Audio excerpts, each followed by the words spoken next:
राजाधिराज श्री सद्गुरुनाथ महाराज की जय। तीर्थस्वरूप परमपूज्य श्री रामराय गोविंद केळकर तथा श्री दासराम महाराज यांच्या वचनांवर आधारित श्री दादांचेच अंतरंग सत्शिष्य ना गोखले यांनी लिहिलेल्या नित्य नवा दिस जागृतीचा या ग्रंथातील आज ऐकूया 19 फेब्रुवारी या दिवशीचं चिंतन. जगणारा कोण हे कळलं तर जगण्याची धडपड संपली. जगणं म्हणजे काय ते कळण्यासाठी अगोदर जगतो कोण हे कळणं महत्त्वाचं. आपण जगतो म्हणजे काय? मी जगतो. या मीलाच ओळखणं ही परमार्थातली सगळ्यात महत्त्वाची आणि गूढ गोष्ट आहे. कारण मीला मीच शोधायचं आहे आणि माझी ओळख झाली की मी संपणार आहे. म्हणून मनाची नेहमी धडपड चालू असते की मी सापडूच नये, कारण त्याचं अस्तित्वच त्या मीवर अवलंबून आहे.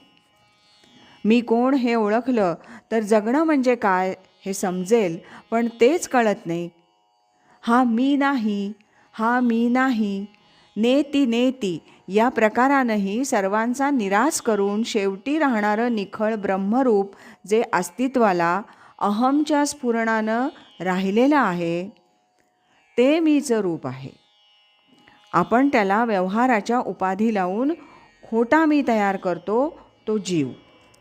या मीला शोधून काढावा लागतो असं खरं म्हणजे नाही, कारण तो ईश्वराच्या अंशरूपानं प्रत्येकाच्या हृदयात आहेच. फक्त अज्ञानाचं आवरण बाजूला व्हायला पाहिजे.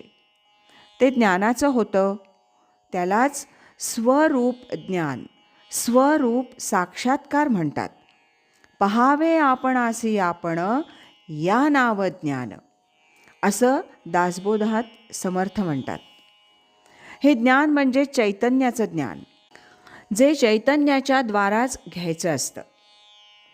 निराकार स्तोत्रात जे चिदानंद रूप शिवोहम शिवोहम म्हटलं जातं ते याच चैतन्याबद्दल म्हटलेलं आहे.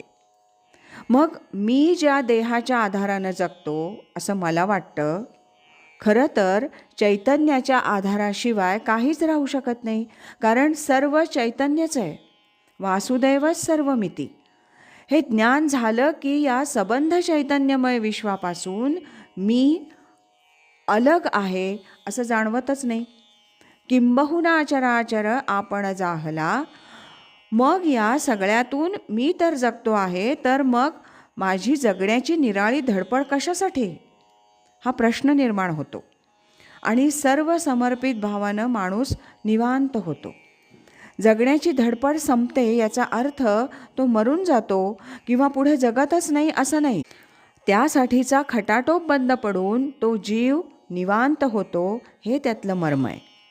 ही निवांतता, शांतता नामानं साधते. नामानं मीचं ज्ञान होतं आणि त्याची साधना आणि गुरुकृपा याच्या सहाय्यानं हे साधता येतं. राजाधिराज श्री सद्गुरुनाथ महाराज की जय.